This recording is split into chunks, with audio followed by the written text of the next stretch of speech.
but we've heard little from the man himself. Well, he may look a little older these days, but as Andrew James found out, he still shoots from the lip. We can all talk a good game of football. You can, Andrew, cameraman can, I can, but you've got to win something. And Martin O'Neill, for example. Martin talks superbly well and played superbly well. He's now gone and won something. So he is now a Football League manager. It's a hard job. It's a difficult job, especially when you're working for people who know nothing about football. That is directors.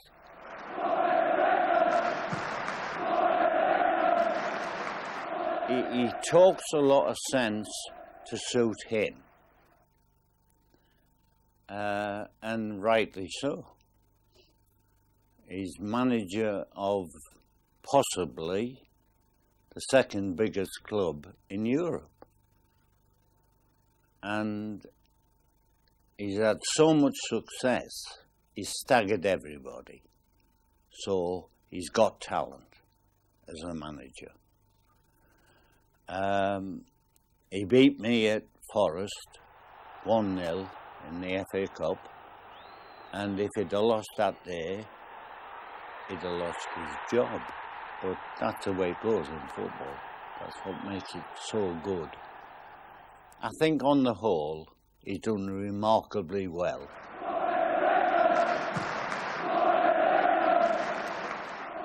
Young Hoddle, highly talented young man on the field. But it's a different game. People are fools who feel that when they take their boots off, they then can become managers. It's a different game. It's like you, for example, going behind a camera. Possibly you wouldn't have any idea whatsoever behind a camera. As an interviewer, you're possibly the best. But different jobs.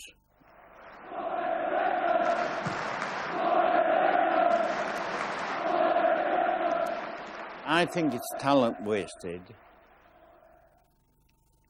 I played at Wembley when I was manager of Leeds. A very short period.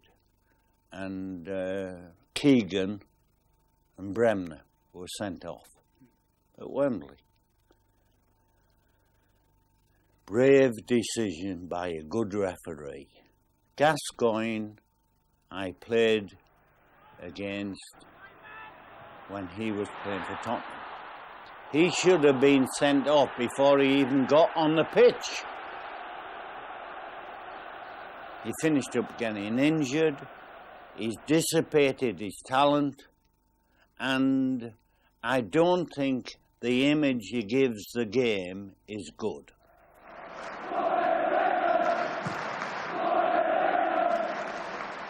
They've got better than we thought. We've not lost out, but they are better than we thought. And we've imported people in that have enhanced our game. They've given us something that we didn't have.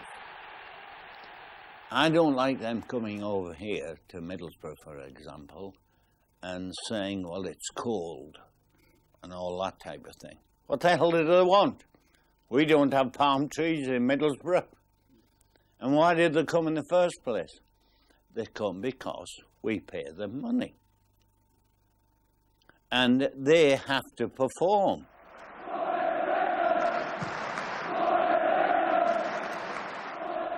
He still wants the ball, because that's the thing we play with.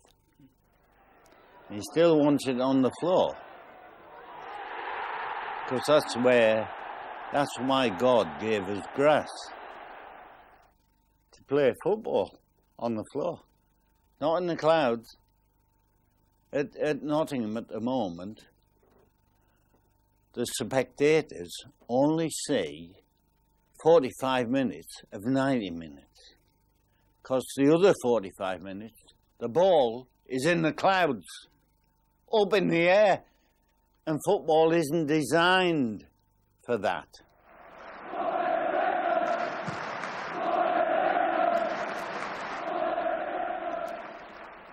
I'd like to have won the FA Cup,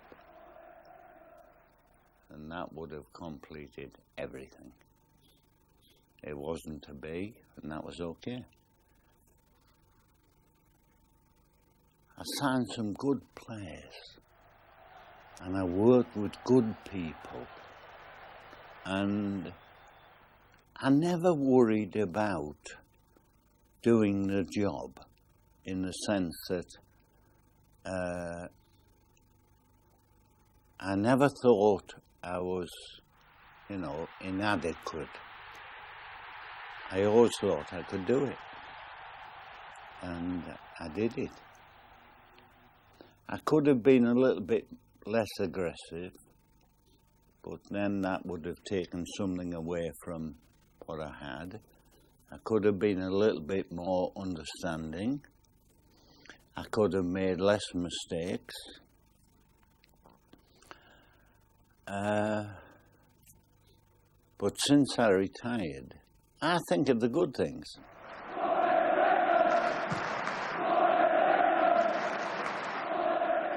You know, when I go to bed at night, I have golden rules like everybody has. I go with good thoughts. I don't go with bad thoughts. There's no point in going to bed, because you go to bed to sleep and to dream. And I dream good dreams. And I go to sleep. And to go to sleep on a good thought is, I think, nice. When it comes to you in about 40 years' time, it's a smashing feeling to wake up on a morning knowing you're only going to do what you want to, not what somebody else tells you to do. It's a beautiful feeling. Can't wait to retire.